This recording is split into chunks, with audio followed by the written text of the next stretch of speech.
unequivocal statement, a single, unambiguous statement, anywhere from the Bible, in which Jesus Christ, peace be upon him, himself says that I am God, or where he says, worship me, I am ready to accept Christianity today. In fact, if you read the Bible, I'm not talking about you accepting I'll come it to or it. not. I'm not. I got my answer. I'm giving you, yes. I got my answer. You got half the answer, I'm giving the complete answer, Okay, inshallah. you can go ahead. You got half the answer. Okay. I told you that if you're a true Christian, you shall go to Jannah. Yes. You don't know what a true Christian is. I'm giving you information about true Christian is. Okay.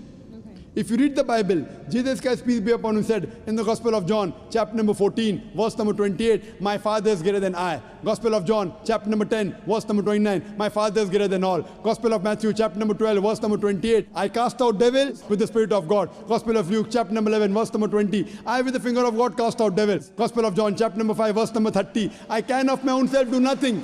As I hear, I judge, and my judgment is just. For I seek not my will, but the will of my Father. Anyone who says, I seek not my will, but the will of Almighty God is a Muslim. So Jesus Christ, peace be upon him, submitted his will to God. He was a Muslim.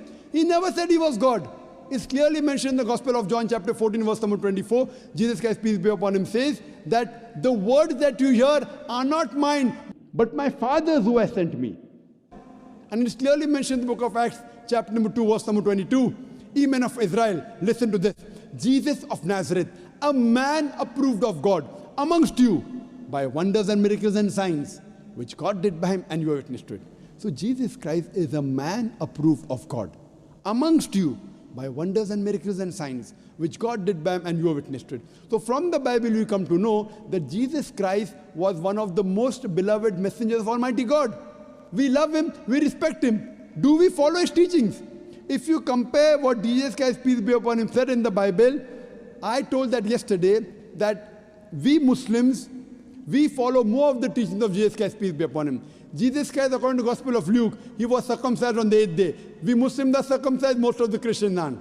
Jesus Christ, peace be upon him, said, you have to follow each and every law. Gospel of Matthew, chapter 5, verse number 17. Everything of the Old Testament, you can't break one law or dot or a tittle.